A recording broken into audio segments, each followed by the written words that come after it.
Assalamualaikum warahmatullahi wabarakatuh. Salam sejahtera untuk kita semua. Alhamdulillah, pada hari ini kita bisa bertemu kembali untuk mempelajari mata kuliah kita, yaitu hukum dagang. Materi kita kali ini terkait dengan pengertian perusahaan dan persekutuan. Kita mulai. Perusahaan yaitu pihak yang berkepentingan bertindak secara tidak terputus-putus dan terang-terangan di dalam kedudukan tertentu untuk memperoleh laba bagi dirinya sendiri. Nah, ini pengertian oleh pemerintah Belanda. Di sini masih memuat unsur dari pekerjaan.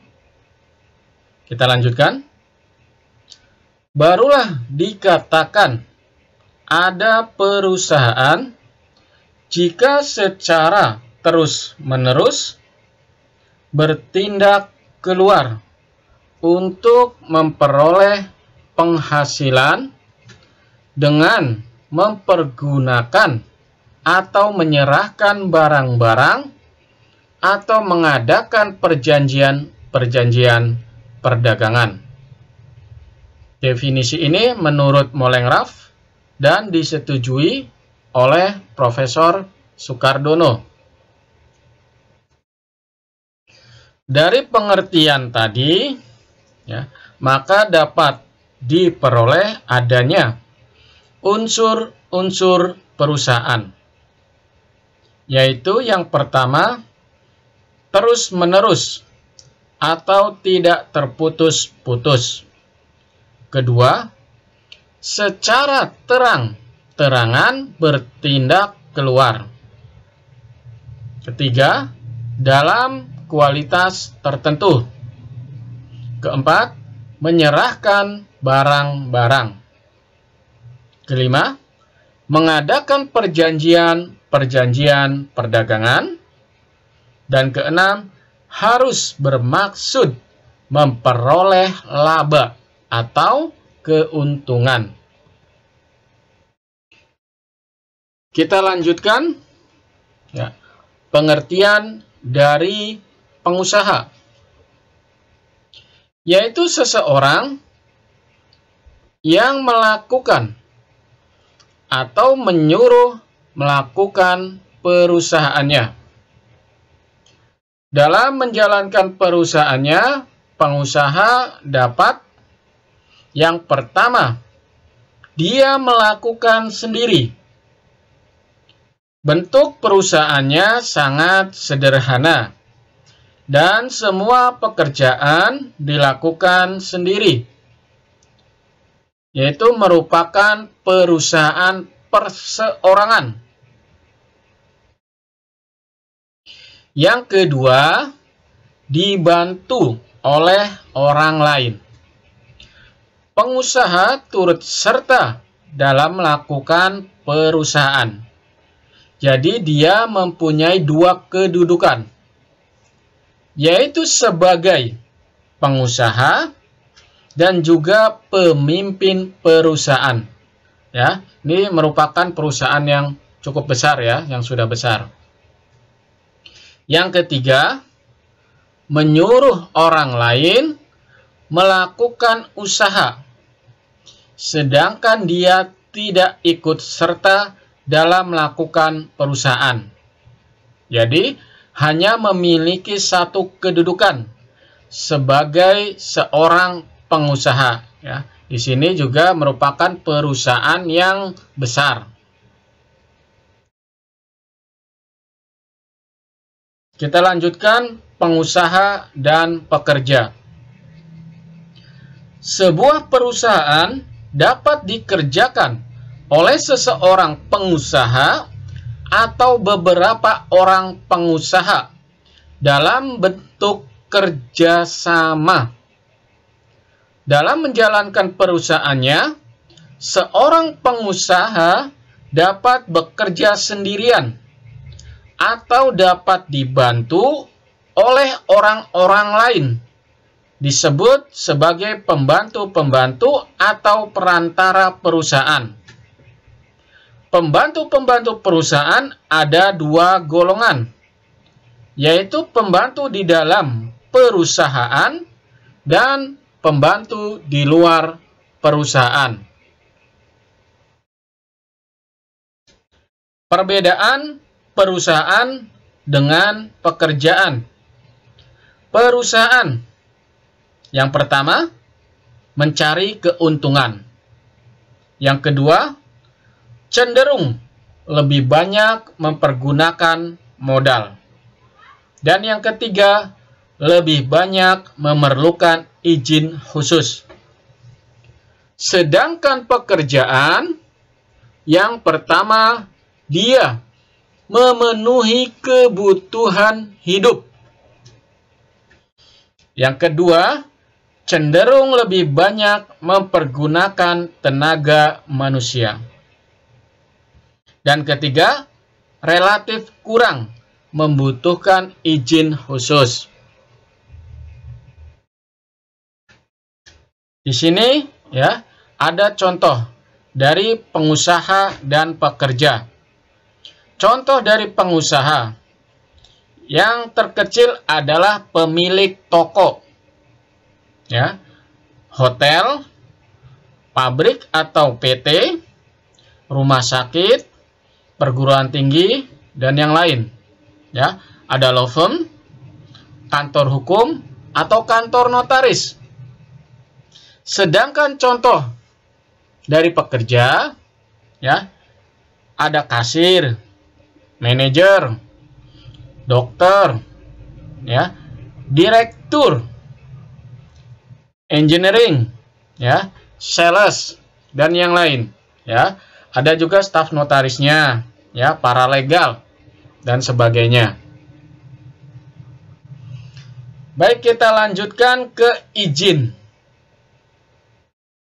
Pengertian izin secara luas yaitu persetujuan penguasa berdasar undang-undang atau peraturan untuk melakukan hal yang menyimpang dari ketentuan, larangan, peraturan perundang-undangan.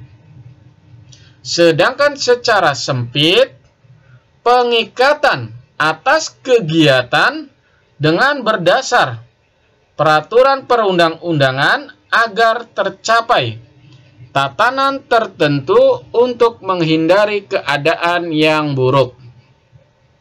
Ya, izin tidak diberikan pada tiap pemohon, tetapi dibatasi dengan pertimbangan tujuan, manfaat, dan lainnya.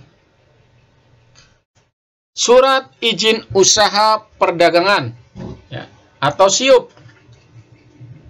memberikan izin dalam melakukan usaha perdagangan, berisi syarat, kewajiban, dan sanksi. Misalnya, kelompok perusahaan, ya, dilihat dari modal dan kekayaan bersih. Hubungan kelompok perusahaan, ya, dengan jangka waktu izin. Ketiga, perusahaan apa saja yang berkewajiban memiliki SIUP, ya, yaitu surat izin usaha perdagangan, yaitu seluruh perusahaan kecuali yang pertama cabang dari yang memiliki SIUP, maka dia tidak wajib.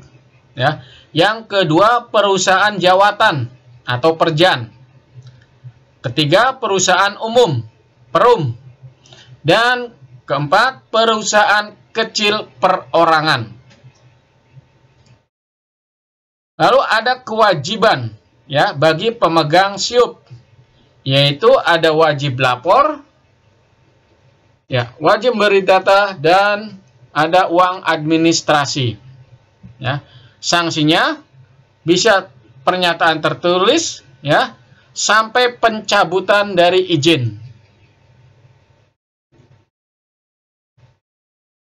Kita lanjutkan ke wajib daftar perusahaan. Pengertiannya yaitu suatu daftar informasi umum berdasar atas ketentuan peraturan perundang-undangan di mana tiap perusahaan yang memiliki kegiatan dengan bentuk apapun wajib melakukan pendaftaran dalam daftar perusahaan. Tujuannya mencatat keterangan yang benar tentang perusahaan. Lalu manfaatnya bagi pengusaha untuk menghindari praktek tidak jujur, bagi pemerintah sebagai monitor dan juga kebijakan, bimbingan, dan untuk iklim yang sehat. Sedangkan bagi masyarakat yaitu identitas perusahaan dan perlindungan. Perusahaan yang wajib mendaftar seluruh badan hukum. Di sini seluruh badan hukum, koperasi, perseroan, dan yang lain-lain. Kecuali di luar bidang perekonomian dan tidak mencari laba. Bidang-bidang usaha tersebut contohnya bidang pendidikan, notaris, penasehat hukum, dan lain sebagainya.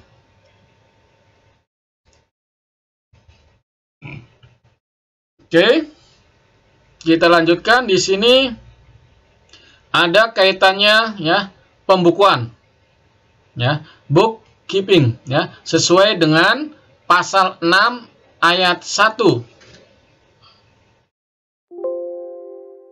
Baik, kita lanjutkan. Di sini ada bookkeeping, yaitu pembukuan. Pasal 6 ayat 1 KUH Dagang. Pengertiannya yaitu catatan yang berisi keadaan kekayaan dan segala sesuatu tentang kekayaan perusahaan. Manfaatnya bisa untuk pembuktian, daluarsa, jaminan umum, dan lain-lain.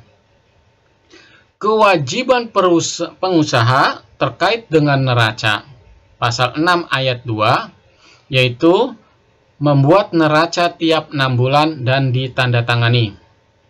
Menyimpan selama 30 tahun tentang segala buku-buku dan surat-surat terkait. Menyimpan selama 10 tahun surat-surat yang diterima dan dikirim. Cara membuat catatan itu bebas. Jika terjadi kelalaian, maka di sini ada sanksi. Sanksi atas kelalaian dalam pembukuan. Di KUHD tidak diatur.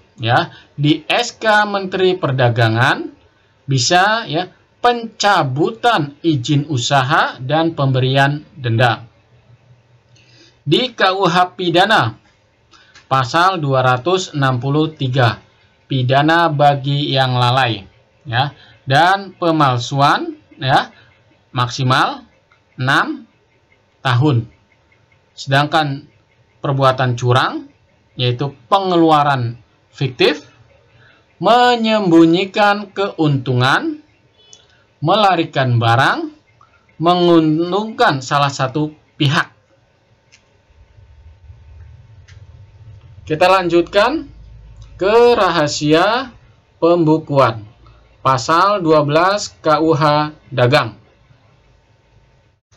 Tidak semua orang diperbolehkan melihat pembukuan suatu perusahaan. Membuka rahasia perusahaan diancam pidana 9 bulan kurungan dan denda. Rahasia pembukuan tidak mutlak. Yang pertama, representation, yaitu pembukaan pembukuan oleh hakim pajak. Yang kedua, communication, yaitu pemberitaan oleh mereka yang ada hubungan langsung atau berkepentingan dengan perusahaan. Ya, ini bila terjadi ya kasus misalnya waris, kepailitan atau terkait dengan upah buruh atau upah pekerja. Kita lanjutkan ke bentuk-bentuk perusahaan. Yang harus kita pahami di sini, yaitu pertama bentuk-bentuk perusahaan, kedua bentuk-bentuk badan hukum, dan ketiga badan usaha dan badan hukum. Kita mulai dari perusahaan. Sebuah organisasi yang aktivitasnya terutama untuk menghasilkan untung, ya, profit oriented. Badan hukum, subjek hukum penyandang hak dan kewajiban. Bisa berupa subjek alami, yaitu kita manusia, dan subjek buatan, yaitu badan hukum.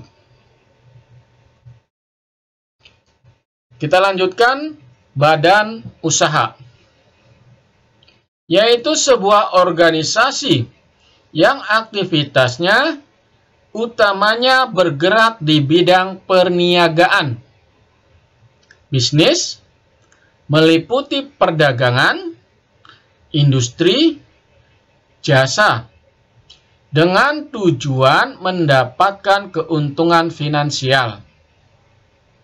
Badan hukum, yaitu sebuah organisasi atau lembaga atau institusi yang memiliki hak dan kewajiban layaknya seorang manusia sebagai subjek hukum.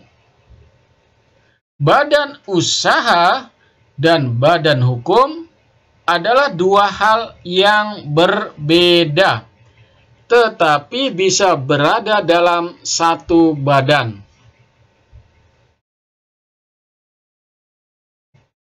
Bentuk-bentuk perusahaan di Indonesia. Yang pertama, bentuk perusahaan yang diatur dalam KUH Perdata. Ya, yaitu di sini ada perseroan, matsab, ya, atau perusahaan perorangan, UD, usaha dagang. Masih sifatnya perseorangan.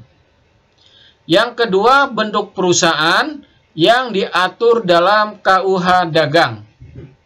Bentuknya bisa perseroan firma, perseroan komanditer atau CV, dan perseroan terbatas atau PT. Yang ketiga, bentuk perusahaan yang diatur di luar KUH Dagang, seperti koperasi, yayasan, dana pensiun, ya, atau juga perusahaan negara, BUMN, ya, yang bentuknya bisa persero, perum, maupun perjan. Baik, ya, untuk materi kita kali ini saya cukupkan. Jika nanti ada pertanyaan, kita diskusi, ya, di online, ya, perkuliahan online. Mohon maaf jika ada salah. Terima kasih. Assalamualaikum warahmatullahi wabarakatuh.